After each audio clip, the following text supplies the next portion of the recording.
The rain hadn't touched Whisper Creek in 5 long months, not a single drop. And on the night it finally came back, it came with hell riding on its coattails. Sarah Winters ran, and the rain felt like 1,000 tiny needles against her face. Each drop was an accusation. Her boots, meant for bone-dry earth, slipped and slid in mud that hadn't existed an hour ago. The dust of a dead summer had turned into a slick, treacherous trap. Behind her, she could hear the labored breathing of an injured dog. His name was Ranger, and he was the reason for all of this. Ahead of her, there was only darkness, a promise of escape that felt more like a lie. But behind them both, there was light, torches, bobbing and weaving through the night like angry, drunken fireflies. Their glow caught in the rain-soaked air, creating halos of pure menace. And with the torches came voices, slurred with whiskey and rage. "Find the witch! She killed her husband! She'll kill us all!" Sarah's heart hammered against her ribs, a frantic drumbeat against the rhythm of the storm. One hand clutched the worn leather strap of her satchel. The other reached back, a phantom touch to make sure the big Labrador was still there, still following. He limped beside her, his loyalty a burning flame against the cold night, unwavering despite the raw, angry wounds on his flank. The ground beneath them simply vanished. One moment, she was running on slick mud. The next, there was nothing, just the terrible, stomach-lurching sensation of falling, of the earth giving up its hold, of control being surrendered to gravity and darkness. She tumbled down a steep embankment, mud and sharp stones scraping her skin raw. Ranger yelped beside her, a sound of pain and surprise that was swallowed by the night. The world spun in a dizzying, chaotic blur. Then it stopped. It stopped with a brutal, sickening finality as her head struck something hard and unyielding. And then the darkness took her, a darkness more complete, more final, than the night all around them. It had all started just 3 days earlier, under a sun that hung like a hot copper coin in a bleached, cloudless sky. The heat shimmered off the main street of Whisper Creek, distorting the weathered faces of the buildings. They were like tired old sentinels guarding a dying town, their paint peeling like sunburnt skin. The town had once been a thriving mining community, a place of hope and silver. Now it was a place of dust and despair. Sarah Winters knelt on a dry hillside above the town, her fingers gently probing the brittle remains of a yarrow plant. Her broad-brimmed hat cast her face in shadow, but it couldn't hide the scar. It was a long, pale line that traced from her right temple down to her jaw, a souvenir from a Confederate shell fragment that had found her field hospital during the war. At 31, Sarah existed in an uncomfortable in-between. She wasn't young enough to be considered a bride, not old enough to be considered a harmless town elder. She was the widow, the healer, the woman who knew too much about herbs and not enough about keeping her opinions to herself. It made people uneasy. "Not enough root left," she murmured, straightening up with a sigh that stirred the dust at her feet. "Even the weeds are giving up." From her vantage point, she could see all of Whisper Creek laid out below her like a faded, forgotten quilt. The main street, the little church with its steeple tilted like a drunkard's hat, and the scattered houses that grew sparser the farther they got from the town center. Her own small cabin was on the very edge, clinging to the foothills as if it too was trying to escape. Beyond the town lay the abandoned mines, dark, gaping mouths in the hillsides that had once spit out silver and swallowed men whole. Now they were silent, holding their secrets deep in the cool, dark earth. 5 months. 5 months without a drop of rain had brought Whisper Creek to its knees. The creek that gave the town its name was just a string of stagnant, muddy puddles. Gardens had withered. Livestock had been sold off or slaughtered. The communal well in the town square yielded less and less water each week. The only thing keeping the town from being completely abandoned was Victor Blackwood's private reservoir. He claimed he'd found a series of underground springs, and he sold the water to the townsfolk. He was their savior, or so he wanted them to believe. Sarah adjusted her satchel and turned toward a different path, one that led away from town and up into the high country. Her supply of medicinal herbs was dangerously low. If yarrow wouldn't grow, maybe she could find willow bark for pain or echinacea for fevers. That's when she heard it, the sound of crying. It was soft, just little hiccuping sobs that seemed to float on the hot, still air. Sarah followed the sound, rounding a large boulder. There, huddled on the ground, was a small figure, a child, a girl maybe 10 years old, with sun-bleached hair escaping from two messy braids. She was kneeling beside a dog that was lying on its side. One of her small hands rested on its flank. The other was gently pulling at its collar. "Come on, Ranger," the girl pleaded, her voice thick with tears. "We have to keep going. Please, boy, get up." Sarah approached slowly, her steps soft on the dry ground. She didn't want to startle them. "Hello there," she said, her voice gentle. The girl's head snapped up. Her eyes were wide with a fear that quickly shifted to recognition, and then to a deep, weary resignation. "Mrs. Winters." Sarah knelt down, keeping her distance. The dog, a handsome brown Labrador with startlingly intelligent eyes, watched her every move. He was clearly in a great deal of pain. "You're Lily Harris, aren't you?" Sarah asked. "Thomas Harris's daughter." The girl just nodded, wiping at the tears on her dirt-streaked face with the back of her hand. "Ranger's hurt. He came back, after all this time, but he's hurt real bad." Sarah could see that was true. The dog's right hind leg was swollen and held at an awkward angle, but it was the cuts along his side that made a cold knot form in Sarah's stomach. They were too clean, too deliberate. These weren't the wounds an animal gets from a tangle with a coyote or a fall into a ravine. Someone had done this to him, on purpose. "May I?" Sarah asked, gesturing toward Ranger.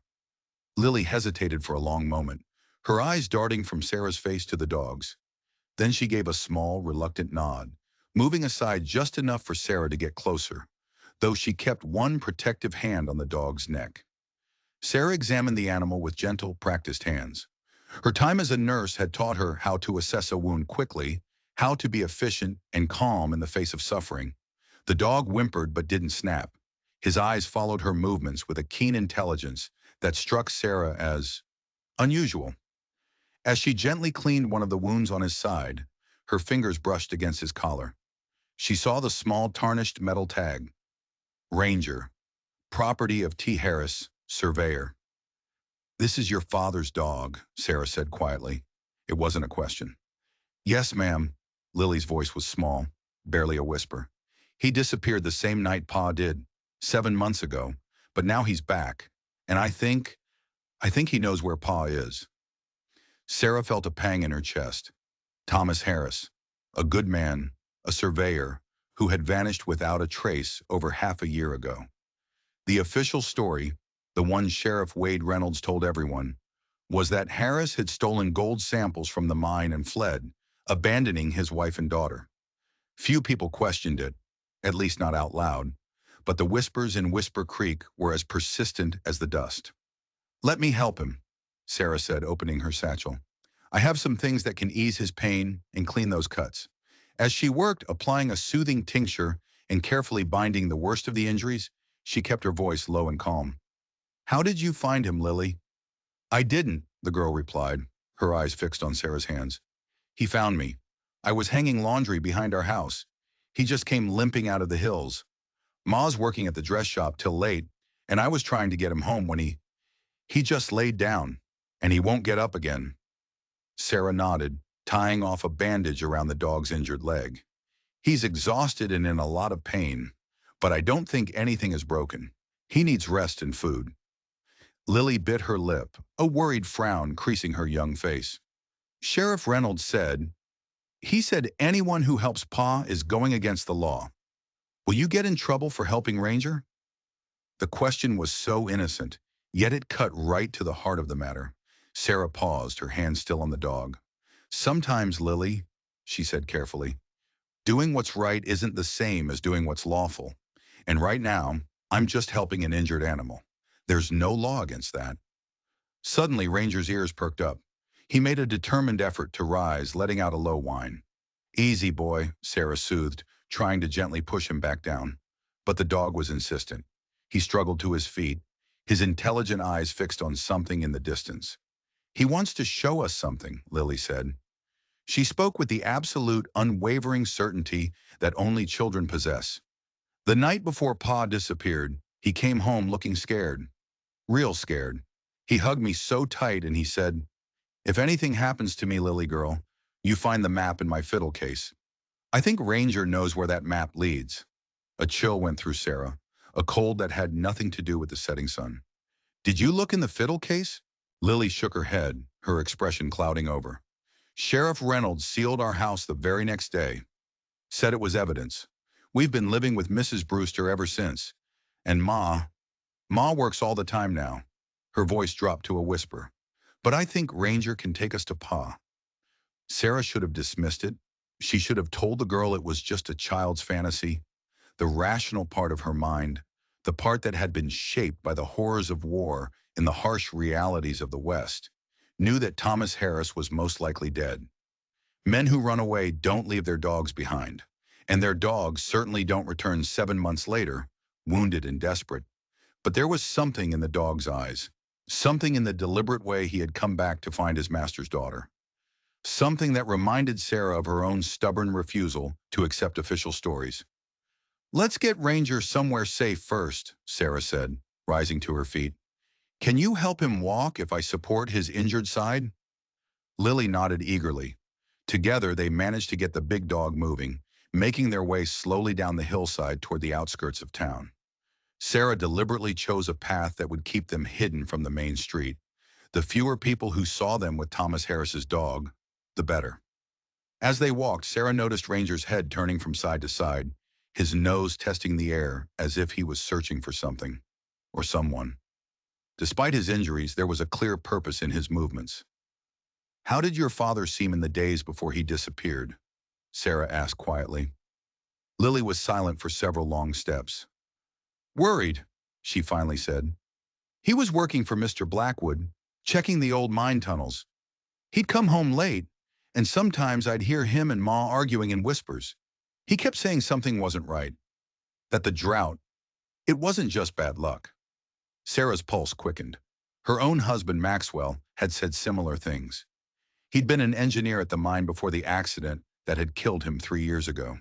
He had been documenting safety violations, collecting samples, building a case against the mine's new owner, Victor Blackwood.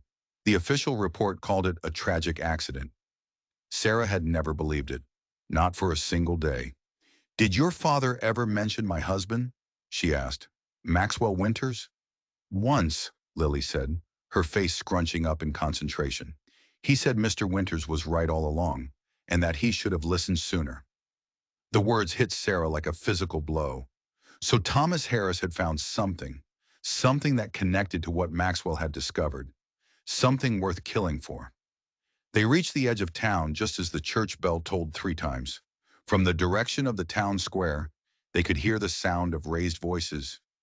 Another town meeting about the water shortage, another chance for Victor Blackwood to play the part of the benevolent savior while charging the desperate townsfolk more and more for access to his water. "We should go around," Sarah began. But Ranger had other ideas.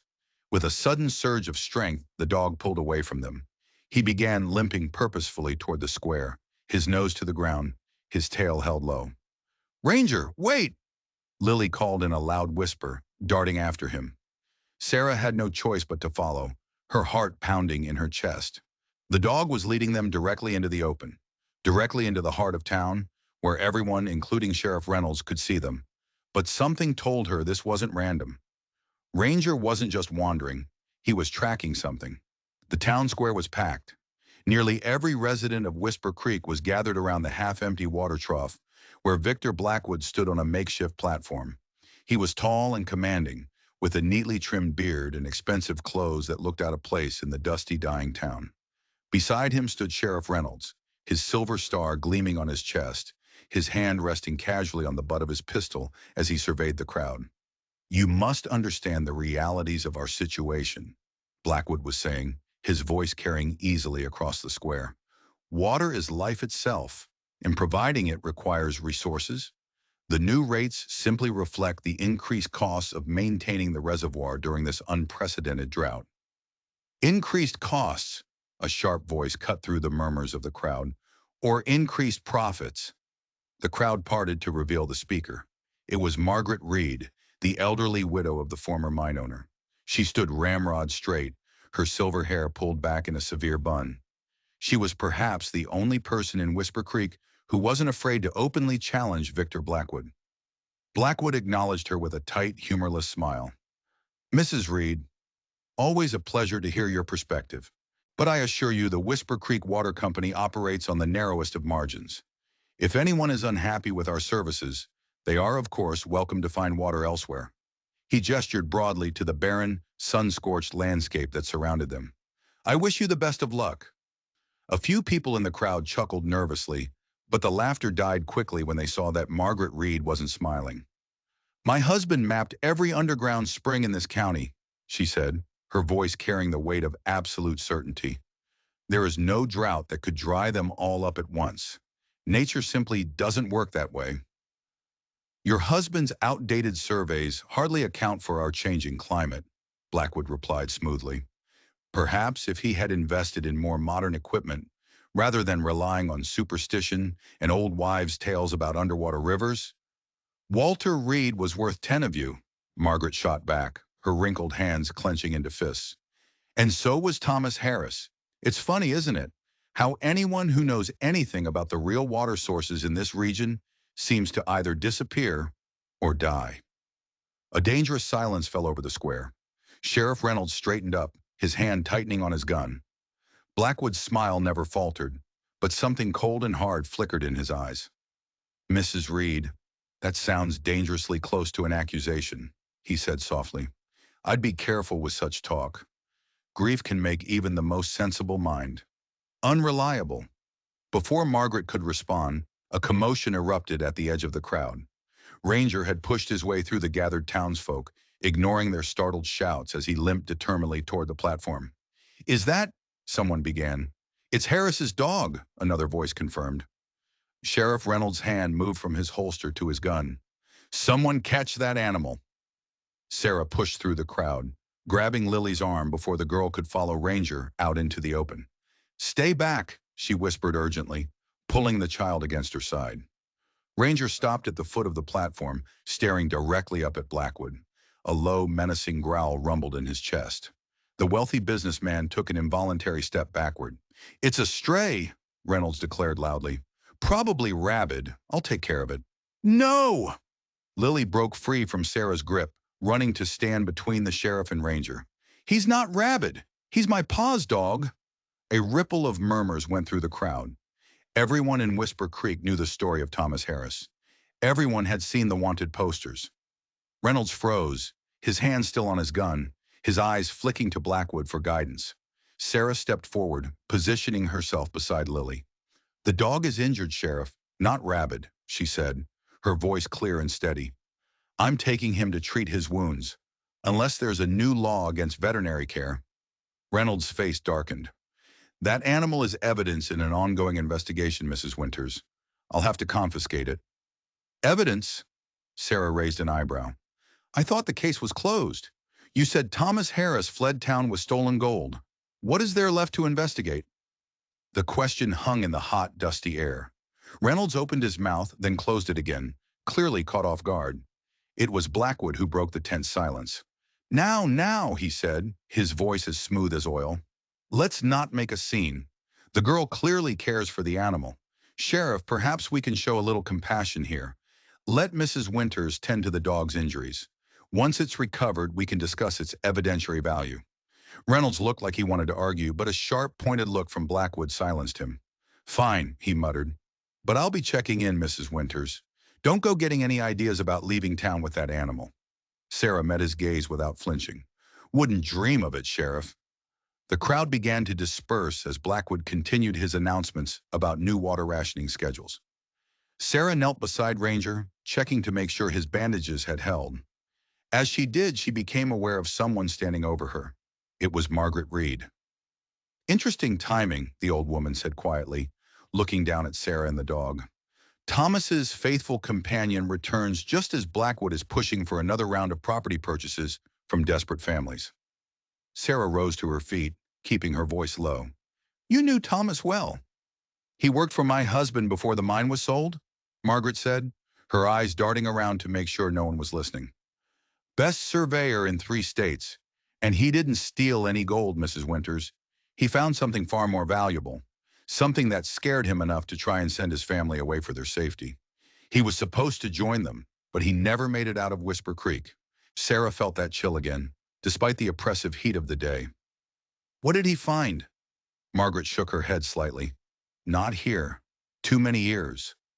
She looked down at Ranger, who was watching her intently. That dog knows, she whispered. Thomas trained him to navigate the old mine tunnels by scent. If he came back, it's for a reason. With that cryptic statement, Margaret Reed turned and walked away, her back straight and proud, ignoring the whispers that followed her through the square. Sarah looked down at Ranger, meeting the dog's intelligent gaze. "What secrets are you carrying, boy?" she murmured. The dog's ears perked up, and for a moment, Sarah could have sworn he understood every single word. Sarah's cabin sat apart from the other houses, nestled against the base of the foothills where the scrub pines offered a little bit of shade. It was small, but it was solid. Maxwell had built it with his own hands when they first arrived, back when they were still full of dreams, dreams that had died with him in the darkness of the mine. She led Lily and Ranger inside, closing the door firmly behind them. The interior was simple but neat. A main room with a small kitchen and sitting area, a bedroom partitioned off by a curtain, and shelves filled with jars of dried herbs and books on medicine and geology. "It's nice," Lily said politely, though Sarah could see her taking in the signs of a solitary life. One plate, one chair, one cup. "It suits me," Sarah replied, filling a bowl with precious water for Ranger. "Now, let's make your friend more comfortable." In the better light of the cabin, Sarah's suspicions were confirmed. The cuts on Ranger's side were deliberate, made by a sharp blade. Someone had tried to kill this dog. "Lily," she said carefully as she applied a fresh poultice to one of the wounds. "You said Ranger disappeared the same night as your father. Do you remember anything else about that night?" The girl sat on the edge of Sarah's only chair, her small feet dangling above the floor. "Pa came home late. He was all dirty, like he'd been in the tunnels. He was acting strange, kept looking out the windows. He hugged me real tight before I went to bed. And that's when he told me about the map in his fiddle case." She swallowed hard. "He said, 'There's a river under the ground, Lily girl. A river bigger than any you've ever seen. Remember that, no matter what anyone tells you. A river under the ground.'" Sarah's hands stilled. Maxwell had spoken of the same thing. He'd been mapping vast underground aquifers, convinced that understanding the water was the key to the region's future. "Did your father ever show you any of his maps?" Sarah asked. Lily shook her head. "Pa kept his work private. He said Mr. Blackwood was paying for exclusive rights to his findings." Her small face hardened. "But he wouldn't have stolen anything. Sheriff Reynolds is a liar." "Yes," Sarah agreed softly. "I believe he is." She finished tending to Ranger's wounds. "It's getting late," she said, glancing out the window at the long shadows. "Your mother will be worried." "I want to stay with Ranger," Lily said, her voice small but firm. "He needs me." Sarah considered the situation. Having the girl stay would raise questions, but sending her home meant explaining Ranger's return. And something told her that the fewer people who knew about the dog, the safer they all would be. "I'll walk you to Mrs. Brewster's," she decided.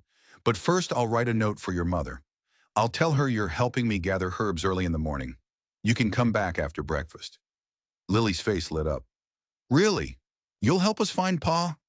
Sarah hesitated.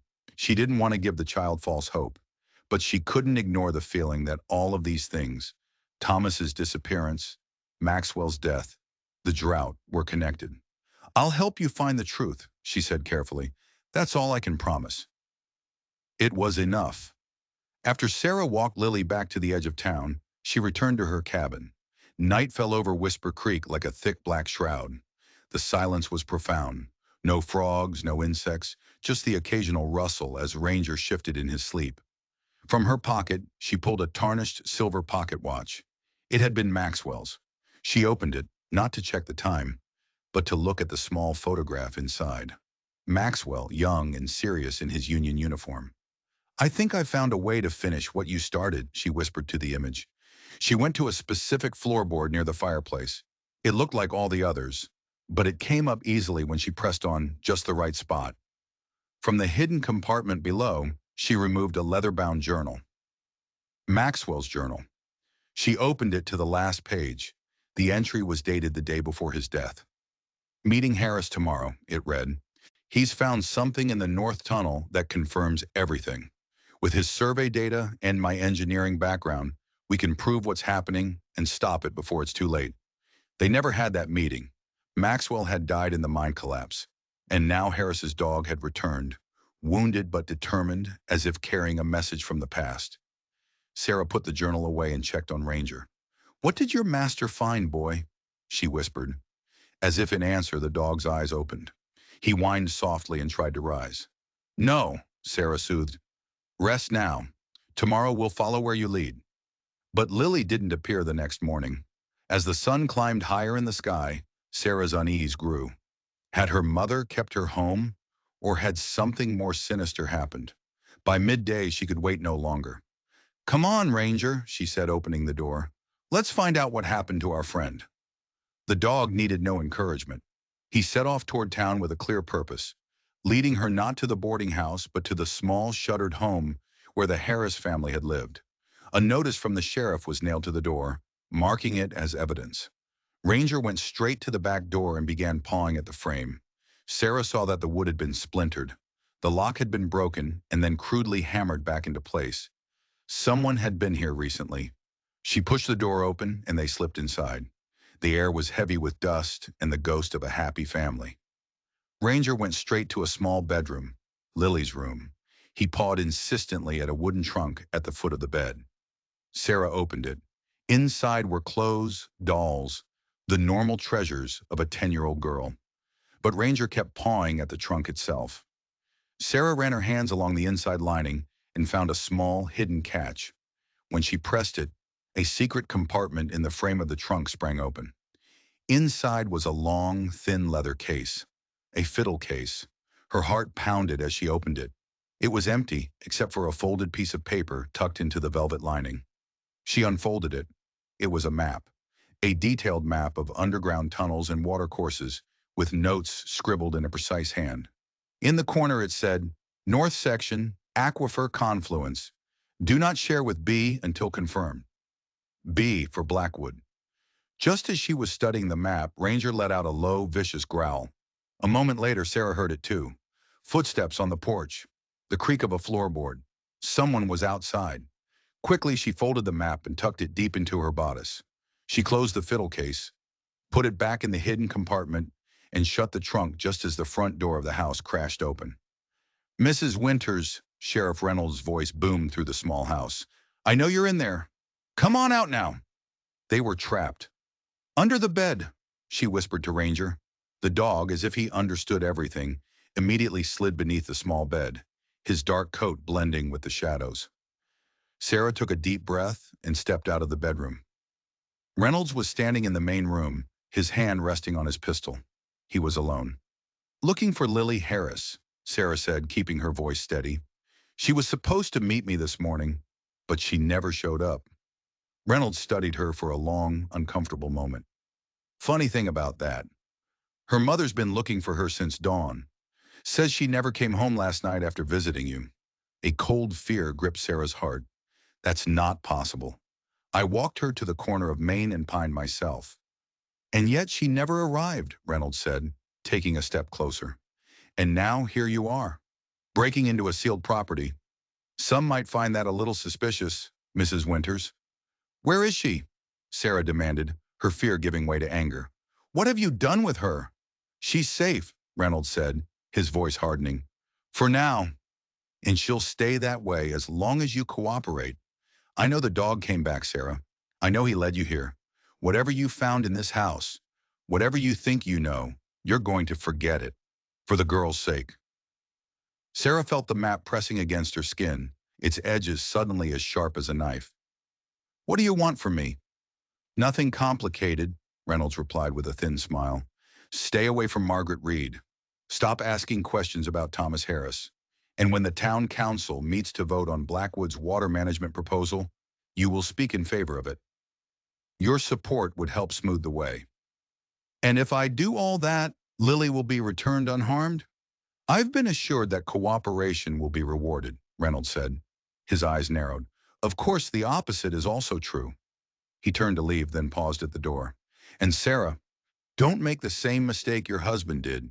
Some fights just can't be won. With that, he was gone. As soon as his footsteps faded, Ranger emerged from under the bed, a low growl rumbling in his chest. I know, boy, Sarah whispered, her mind racing. And now they have Lily. The dog's ears perked up at the girl's name. He moved to the window, his gaze fixed on the distant hills, on the dark, gaping mouths of the abandoned mines. Sarah felt a chill run through her. The mine. Of course, it always came back to the mine, where Maxwell had died, where Thomas Harris had been working, where they were holding a 10-year-old girl hostage. As the afternoon shadows grew long, Sarah and Ranger slipped out of the Harris home. There was only one person left in Whisper Creek who might be able to help them. One person who had been trying to warn the town all along. They made their way through the back alleys to the home of Margaret Reed. Margaret Reed lived in a house that had once been the grandest in Whisper Creek. Now, like the town itself, it was a faded beauty, its paint peeling, its garden dead from the drought. An unnatural stillness hung over the property. Sarah knocked on the front door. No answer. She tried the handle. It was unlocked. She stepped inside. The foyer smelled of dust and something else. Something metallic and sickeningly familiar from her days as a battlefield nurse. Blood. Mrs. Reed, she called, her voice sharp with urgency. Ranger growled, moving past her into the house, his nose to the floor. He led her to Walter Reed's study, and there they found her. Margaret Reed lay crumpled behind her late husband's large desk. There was a nasty wound on her temple, matting her silver hair with blood. For a terrible moment, Sarah thought she was dead. Then she saw the shallow rise and fall of the old woman's chest. Margaret, can you hear me? Sarah said, gently patting her cheek. The old woman's eyelids fluttered open. They took it, she whispered, her voice weak and raspy. Walter's maps. All of them. Who did this to you? Sarah asked, helping her to sit up. Reynolds? His deputy, Cooper. Both of them, Margaret winced. They came this morning, just after dawn, asking about Thomas Harris.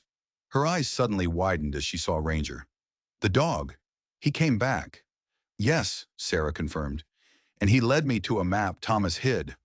But Reynolds knows we found something. He's taken Lily to ensure my cooperation.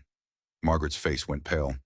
The girl, dear God, you must get her away from them. Whatever they want from you, agree to it. But only to buy time. Time for what? To find Thomas, Margaret said, struggling to her feet. He's alive, Mrs. Winters. Or at least he was 2 weeks ago. How do you know? Because he sent me a message. She gestured weakly toward a large painting on the wall. Behind that, there's a safe. Sarah moved the painting. She twisted the dial on the small wall safe with the combination Margaret gave her. Inside was a single envelope. She handed it to Margaret, who opened it with trembling fingers. Read it, the old woman said. My eyes. Sarah took the letter. It was from Thomas Harris. M, it began. If you're reading this, I'm either dead or as good as. B has built a dam in the North Tunnel where the main aquifer feeds the creek. This isn't just about water rights. There's a new gold vein under the diverted river path. Create a drought to buy land cheap, then mine the gold where the water used to be. I've mapped the system, but B found out. Had to split the maps for safety. Half with you, half with L. If anything happens to me, find SW. Maxwell knew. Watch for Ranger. He can lead you to the entrance I've been using. SW, Sarah Winters. He was trying to reach me, Sarah said, looking up from the letter. Thomas knew about your husband's work, Margaret said weakly. He believed Blackwood caused the mine collapse that killed Maxwell, just to silence him. The confirmation of what she had long suspected hit Sarah with the force of a physical blow. Maxwell was murdered. Yes, Margaret said gently, and Thomas found the proof. That's why he had to disappear. But he's alive, Sarah said, a flicker of hope igniting in her chest. And he's left us a trail to follow, through Ranger. But first we have to find Lily, Margaret said. They'll be holding her at the old assay office at the mine. Blackwood converted it into his private quarters. She'll be close to him, under his personal control. Then I'll go tonight, Sarah said, her decision made. Ranger can help me find a way in. You can't go alone, Margaret protested. Blackwood has men guarding the property. I don't have a choice, and you, Sarah said, turning to the old woman. You need to get out of town tonight. Find somewhere safe. Margaret Reed shook her head firmly. This is my home. I'm not running from that snake. Besides, someone needs to create a distraction while you rescue the girl. A slow, defiant smile spread across her bruised face. I may be old, Mrs. Winters, but I still know how to start a fire. As twilight deepened into true night, Sarah and Ranger made their way out of town, keeping to the shadows, heading toward the abandoned mine. Behind them, in the distance, a flash of light bloomed from the direction of the town square, followed by shouts and the frantic ringing of the fire bell. Margaret's distraction had begun. The mine loomed against the night sky like a black wound in the hillside. In the distance, the fire bell continued to clang. Margaret's distraction was working, but Sarah knew the mine itself would not be left unguarded. She and Ranger crouched behind a stand of scrub pine, surveying the area. Light glowed from the windows of the old assay office. Two men with rifles stood guard at the entrance. Another patrolled the perimeter. Too many to fight, Sarah whispered to Ranger. We need another way in. The dog, as if he'd been waiting for her to say it, rose and began moving along the ridge, away from the main entrance. Sarah followed. He led her on a winding path to the back of the hillside. There, hidden by a gnarled juniper tree, was what looked like a solid rock face. But Ranger began pawing at the ground. Sarah knelt and examined the area. In the dim starlight, she saw it. A thin seam in the rock, too regular to be natural. A hidden entrance. They squeezed through the narrow opening into a darkness so complete it felt solid. The air was cool and smelled of earth and minerals and something else. Moving water. Ranger led her through the lightless passage. Time stretched and warped. Finally, the dog stopped and began scratching at what sounded like a wooden door. Sarah struck a match. They were in a narrow man-made tunnel. Before them was an old, but solid, wooden door. She lifted the latch and peered through. Beyond lay a wider tunnel, part of the main workings of the mine. It was dimly lit by lanterns hung at long intervals. It was supposed to be abandoned, but it showed clear signs of recent use. She could hear voices echoing from somewhere to her left. Ranger immediately set off to the right, away from the voices. As they moved deeper into the mine, the sound of rushing water grew louder and louder. Ranger led her around a final bend, then stopped, a low growl rumbling in his chest. Sarah froze, pressing herself into the shadows. The voices were clearer now. Check the pressure gauges, a man's voice said. It was cold, authoritative. Victor Blackwood. Yes, sir, another voice answered, nervous. All normal, but if the girl's mother keeps making trouble, I don't pay you to worry about public relations, Blackwood cut in sharply. Just maintain the dam. Reynolds will handle the mother, and Cooper has the girl secured. Everything is proceeding according to schedule. And Harris? The men are saying his dog was seen in town. If he's still alive. Thomas Harris, Blackwood's voice was like ice, is no longer a concern. Footsteps approached. Sarah and Ranger pressed themselves into a small alcove as Blackwood and another man passed by. Once they were gone, Sarah let out a breath she hadn't realized she was holding. A dam, just like Thomas had written in his note. They had dammed the underground river. They continued in the direction Blackwood had come from. The tunnel opened into a vast underground chamber that took Sarah's breath away.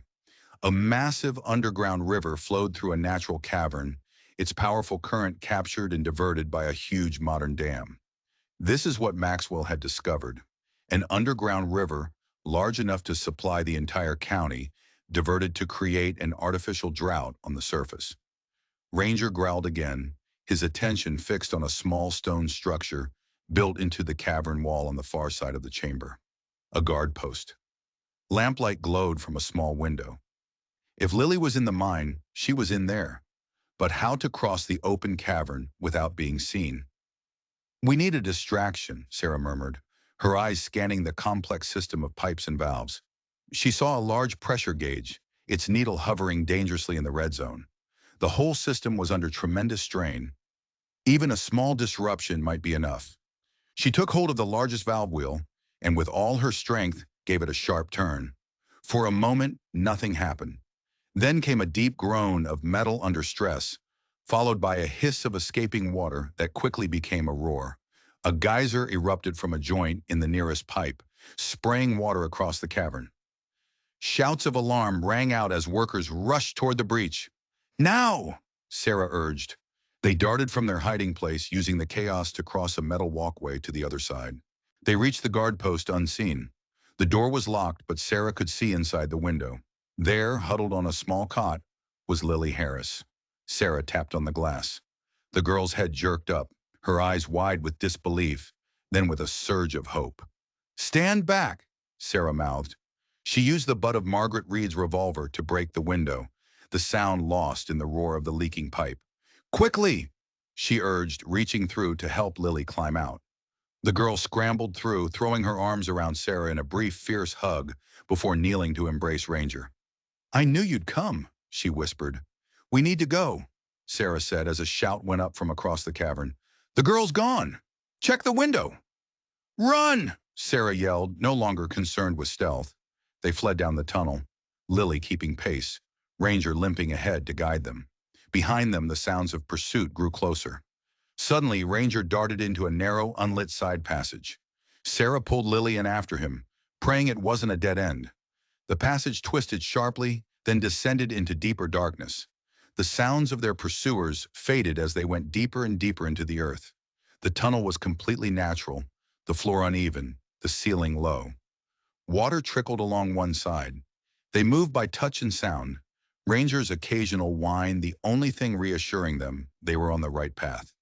After what felt like hours, Sarah became aware of a change in the air, a freshness, and a faint flickering glow up ahead. It wasn't daylight, it was a campfire. The passage opened into another cavern. A small fire burned in a stone ring. Around it were the signs of life: a bedroll, crates for furniture, containers for water. And sitting beside the fire, a rifle across his knees, was a man. He rose as they entered, the weapon coming up instinctively before he froze, his eyes wide with shock. "Pa!" Lily broke free from Sarah's grasp, rushing across the cavern and throwing herself into her father's arms. Thomas Harris dropped the rifle, catching his daughter in a fierce embrace.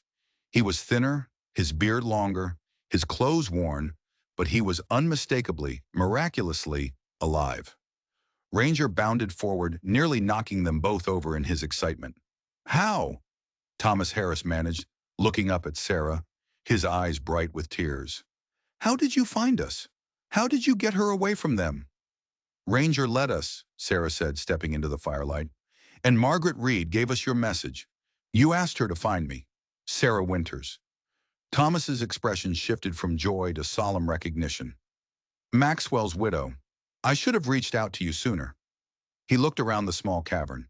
Maxwell was right about everything: the dam, the diverted river, the artificial drought, and the gold. "Gold?" Sarah asked. "There's a rich gold vein that runs right under the old riverbed," Thomas explained. "Blackwood gets to control the town through the water while secretly extracting a fortune in gold. It's brilliant in a monstrous way." He gestured for Sarah to sit. "You've taken an enormous risk coming here. Blackwood has men watching every known entrance to this mine." "We didn't use a known entrance," Sarah said. "Ranger showed us a hidden passage." "But Ma never left," Lily said suddenly, clinging to her father. "She said she wouldn't go without you." Thomas's face crumpled. "What? I thought you were both safe in Denver." "Sheriff Reynolds was watching our house," Lily explained. "Ma's been working at the dress shop." "I should have known," Thomas said, a muscle working in his jaw. He looked at Sarah. "How did Blackwood get Lily?" "Reynolds used her as leverage," Sarah said, "to try and gain my cooperation. She reached into her bodice and pulled out the folded map. 'I found this in your house. I think it's what they were looking for.'" Thomas took the map. "Yes, this is half of the complete survey." He reached for a leather case and pulled out a matching map. "This is the other half. Together, they show the entire system." He laid the two halves on the ground. "With these, And my notes, we have enough evidence to bring charges against Blackwood. Not just for water theft, but for Maxwell's murder. The problem is getting the evidence to someone who can't be bought, Sarah said, like the territorial marshal in Silver City.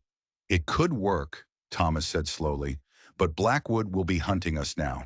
We'd need to get past his men. I can help with that. A new voice came from the passage they had entered through. Sarah spun around, her hand going for her weapon, but Thomas held up a hand. It's all right, he said, relief evident in his voice. It's Cooper.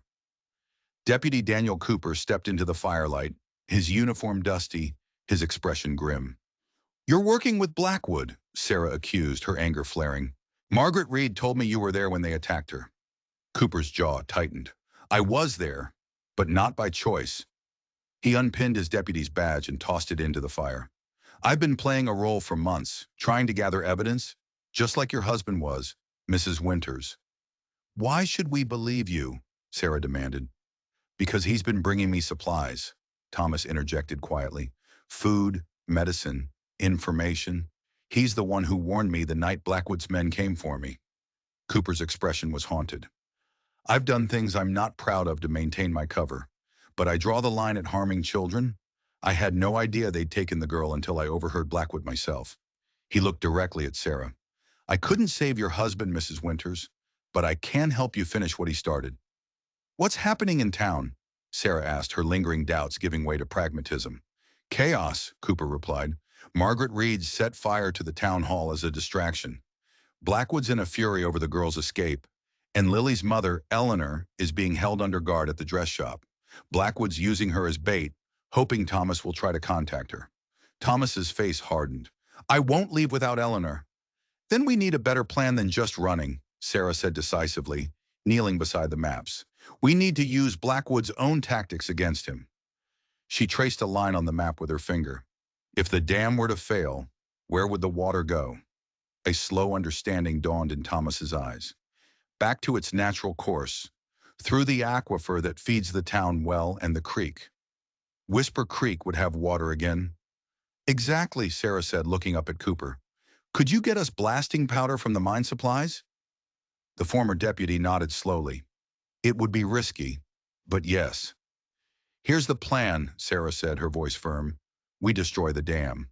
While Blackwood and his men are dealing with that crisis, we use the confusion to rescue Eleanor. Then all of us escape to Silver City and take this evidence to the marshal. It could work, Thomas said, a calculating look in his eyes. The dam isn't as solid as Blackwood thinks. I designed in a few weaknesses, just in case. The timing will be critical, Cooper cautioned. Once the dam breaks, we'll have very little time before Blackwood realizes what's happened and locks the town down. Then we coordinate, Sarah said. Cooper, you get the blasting powder. Thomas, you prepare the charges. I'll go back into town to get ready for Eleanor's rescue. You can't go back, Thomas protested. They'll be looking for you. They'll be looking for me with Lily, Sarah corrected. Alone, I'm just the town widow. I'll claim I knew nothing about any of it. Her voice hardened. I'm tired of running. Maxwell died trying to expose the truth. I won't dishonor his memory by cowering in a cave. A silence fell over the small group. Then Thomas spoke, his voice quiet but firm. She's right. It's time we took the initiative. He looked at Sarah with a newfound respect. Maxwell chose his wife well. When do we do this? Cooper asked. Tomorrow night, Sarah said. The town council meeting is the next morning. Blackwood won't be expecting an attack so close to his moment of triumph. Cooper rose. I'll go now, while the confusion is still high. I'll get the powder and return before dawn. He turned to Sarah. I'll escort you part of the way back. There's a shortcut. As Sarah followed Cooper back into the dark tunnels, she felt the fog of grief that had shrouded her for 3 years finally begin to lift. It was replaced by a cold, clear purpose. Justice, so long delayed, was finally within reach. Cooper led her through a narrow, abandoned exploration shaft that came out in a small ravine, not a quarter-mile from her cabin. Reynolds has men watching your house, he warned before disappearing back into the tunnel. Be careful. As Sarah approached her cabin, she saw the lamplight glowing in her window. 2 of Reynolds's men were positioned outside. Instead of sneaking past, she stepped boldly into the open. moving with the unhurried pace of someone returning from a simple errand. "Mrs. Winters," one of the men called, his hand on his pistol. "Sheriff's been looking for you." Sarah affected an air of surprised concern. "Why? Has something happened? I've been up in the high meadow since yesterday, collecting herbs for Mrs. Tillman's youngest. The poor thing has a terrible chest cold." She played the part of the eccentric town healer so perfectly that the men, despite their orders, hesitated. She swept past them and into her cabin, bolting the door behind her. The sheriff, they told her, would be by in the morning. She knew she had until dawn to prepare. Just as the first gray light of dawn crept through her window, the knock came. Sharp and authoritative, it was Sheriff Reynolds. "I'll get right to the point, Sarah," he said, stepping into her small cabin. "Where is the girl?" "What girl?" Sarah asked, her face a mask of innocent confusion. "Lily Harris. She disappeared from a secure location at the mine last night. Coincidentally, right around the time you also went missing." "Sheriff, I was gathering herbs just as I told your men. Are you accusing me of something?" Reynolds moved closer, his presence filling the small room. "I think you know exactly where she is. And I think you're still pursuing this delusional idea that your husband's death was anything but a tragic accident." He smiled, a cold, humorless twist of his lips. "Blackwood is not a man who forgives interference. The offer I made still stands. Speak in favor of his proposal at the meeting, and all this unpleasantness goes away. Choose the wrong side, though, and I can't guarantee your safety." He left her with that threat hanging in the air. Reynolds knew. He didn't have proof, but he knew she was involved. Later that afternoon, Sarah walked into the dress shop on Main Street. She carried a bundle of clothes that needed mending as her excuse. Two of Blackwood's men were loitering outside the saloon across the street, their eyes fixed on the shop. Eleanor Harris was in the back workroom. Sarah moved quickly, keeping her voice low. "Lily is safe. She's with Thomas. Tonight we're getting you out." She quickly relayed the plan. "When you hear the commotion, be ready to leave." "They're watching me," Eleanor whispered. "I'm not allowed to leave without an escort." "That will change tonight," Sarah assured her. As she was leaving, a bell above the door jingled. Sarah turned and found herself face to face with Victor Blackwood himself. "Mrs. Winters," he said, his voice smooth and pleasant, his eyes as cold as a snake's. "A pleasant surprise." "Mr. Blackwood," Sarah nodded politely, her heart pounding. "I was so sorry to hear about the trouble with the Harris girl," he said, his voice pitched so only she could hear. "Children can be so unpredictable. One never knows what might befall them if they wander too far from safety." The threat was unmistakable. "Indeed," Sarah replied, her voice steady. "But children are also remarkably resilient, Mr. Blackwood, and they often find protectors in unexpected places."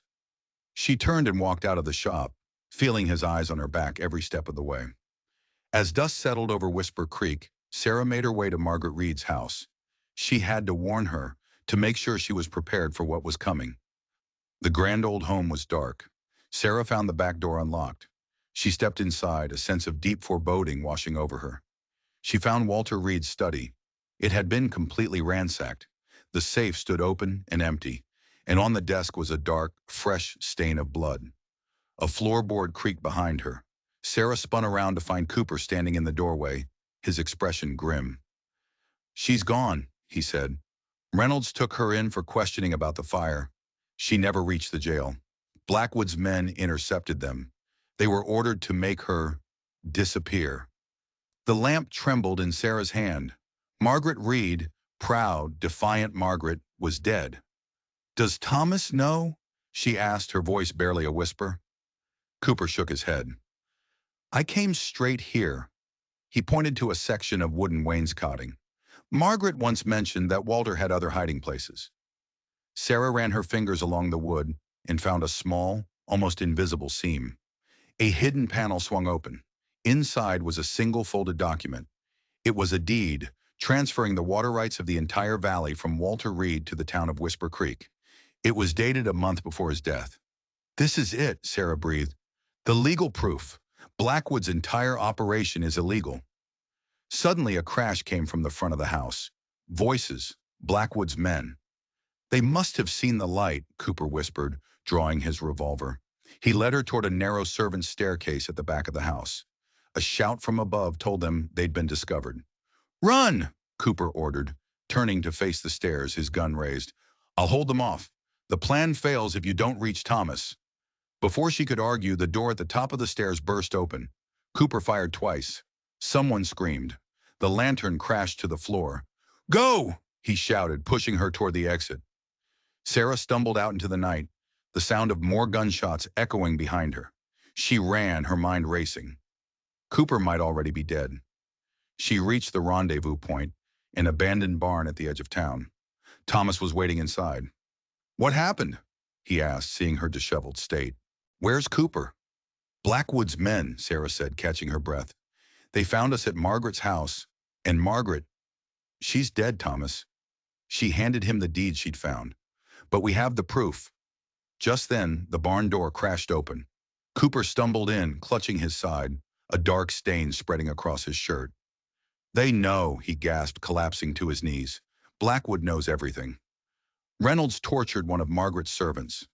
They're moving on the dress shop now to use Eleanor as leverage." Thomas's face went white. "We have to go now." "The dam," Sarah reminded him. "If we leave, all of this was for nothing." "I won't sacrifice my wife," Thomas snapped. "Go," Sarah urged. "Get to the mine and trigger the explosives. Cooper and I will go for Eleanor. We'll meet you at the East Ravine in 20 minutes. Thomas hesitated, then nodded. 20 minutes. If you're not there, I'm coming back for you." With that, he was gone. Sarah and the wounded Cooper made their way through the back alleys of the town. They saw the dress shop. A single guard was inside with Eleanor. "Create a distraction," Sarah whispered. Cooper, despite his injury, managed to start a small fire in a nearby woodshed. When the guard came out to investigate, Cooper took him down, quick and silent. Sarah slipped inside. "We don't have much time," she told Eleanor. The three of them fled through the back gardens, just as a distant boom echoed through the valley. A series of explosions, rolling like thunder. The ground trembled. Thomas had succeeded. The dam was breached. Immediately, shouts of alarm rose from the mine. Then a new sound, the sound of rushing water. The town well in the square overflowed, gushing water across the parched ground. Springs that had been dry for months surged back to life. Whisper Creek was whispering again. They reached the East Ravine just as Thomas emerged from the shadows, gathering Eleanor into a fierce embrace. "We have to move," Thomas said after a long moment. "Ranger and Lily are waiting." "You three go on," Cooper said, swaying on his feet. "I'm slowing you down." "I'll take the evidence," Sarah said, her decision made. "I know the trail. I can travel faster alone." Thomas hesitated, then handed her a waterproof pouch containing all the proof. His maps, Maxwell's journal, Walter Reed's deed, Cooper's sworn testimony. "The marshal's name is James Harrington. He's based in Silver City. Show him these, and he'll act." They parted ways at dawn. Sarah began the treacherous journey over the mountains, following an old, forgotten trail. By midday, she reached a high pass and looked down at the valley. She saw riders below, Sheriff Reynolds and a posse, hours behind her, but on her trail. She pushed onward. As the afternoon shadows grew long, she was nearing a section of the trail that traversed a difficult rock face. "That's far enough, Mrs. Winters." The voice was cultured, cold, and precise. Victor Blackwood stepped from behind a large boulder, a revolver aimed steadily at her chest. "How?" Sarah asked, her mind racing. "Walter Reed wasn't the only one with knowledge of these mountains," Blackwood said with a thin smile. "It wasn't difficult to anticipate your route." His smile widened. "Now, I'll take the documents you're carrying." "You won't get away with this," Sarah said, her voice steady. "The town knows the truth. Your control is broken." "A temporary setback," Blackwood dismissed. "The dam can be rebuilt. People forget quickly when their survival is at stake." He raised his revolver. "Like your husband, you've underestimated what I'm willing to do to protect my interests. I'm afraid our conversation has reached its conclusion." Sarah threw a loose rock she'd palmed, not at him, but at the ground near his feet. In the split second of distraction, she lunged for her satchel and the revolver Thomas had given her. Blackwood fired. The bullet whined past her ear as she dropped to one knee, bringing up her own weapon. She squeezed the trigger. The shot echoed off the surrounding rock. Blackwood staggered backward, a look of pure surprise on his face, as a dark stain spread across his expensive coat. His gun slipped from his fingers. "You?" he began, his voice filled with disbelief, before his legs gave way and he collapsed. Sarah approached cautiously, her revolver still trained on him. "You've killed me," he said, the words a wet, rattling sound. "All for what? A memory of a dead man?" "For justice," Sarah replied. Blackwood let out a choked laugh. "Justice. You know what the irony is, Mrs. Winters? The gold vein, it's nearly depleted. Another month and it would have been worthless. All of this, for nothing." His eyes looked past her then, at something only he could see. "The water," he whispered, his voice fading. "So much water. I was the only one who saw it clearly." His voice trailed off. Victor Blackwood was dead. Sarah continued on her journey, the gunshots from her confrontation with Blackwood undoubtedly heard by Reynolds and his posse. She traveled through the night, exhaustion threatening to overwhelm her. By mid-morning the next day, she reached the main road to Silver City, and by the afternoon, she was walking into the territorial marshal's office. "My name is Sarah Winters," she said to the heavy-set man behind the desk, "and I have evidence of multiple murders, corruption, and water rights violations in Whisper Creek." She placed the waterproof pouch on Marshal James Harrington's desk. He spread the contents out, his expression growing more and more grave as he examined the documents. "This is extensive, Mrs. Winters," he finally said. "You've come a long way with this, at considerable risk, I imagine." "Victor Blackwood is dead," Sarah said simply. "I killed him yesterday on the mountain trail." The marshal just nodded. "Self-defense, I presume. And Sheriff Reynolds? Still in Whisper Creek, as far as I know." "I'll need to take a posse to Whisper Creek immediately," Harrington said, rising from his desk. "Arrest Reynolds and any of Blackwood's men who were involved. We'll ride at first light tomorrow." He looked at Sarah, a new respect in his eyes. "You've done your part, Mrs. Winters. Now let me do mine." The next day, Sarah rode back into Whisper Creek with Marshal Harrington and a dozen armed deputies. The town was transformed. Water flowed in the creek. The faces of the townsfolk, while still wary, held a flicker of hope. Sheriff Reynolds surrendered without a fight, his bluster gone, replaced by the sullen resignation of a man who knew the game was up. His deputies and Blackwood's men were rounded up and locked in the town jail. Thomas and Eleanor Harris, along with a recovering Deputy Cooper, came down from the mountains, their reunion with the townsfolk a tearful, joyous affair. Lily and Ranger were at their side, the girl's face bright with a future that had been stolen from her and now returned. A few days later, a proper town meeting was held. Thomas Harris presented his maps and Walter Reed's deed, legally returning the water rights to the people of Whisper Creek. Sarah stood at the back of the crowd, watching as the town began the slow, difficult process of healing. Her work was done. Maxwell had been avenged. Justice had been served. For the first time in 3 years, she faced a future that wasn't defined by grief. That evening, as a real, honest-to-goodness rainstorm washed the dust from the streets of Whisper Creek, Sarah stood on the porch of her small cabin. From her pocket, she withdrew Maxwell's watch. She looked at the young soldier's face, then closed it, and for the first time, put it away in a drawer inside. The past was finally at rest, and the future, like the newly flowing creek, was hers to follow.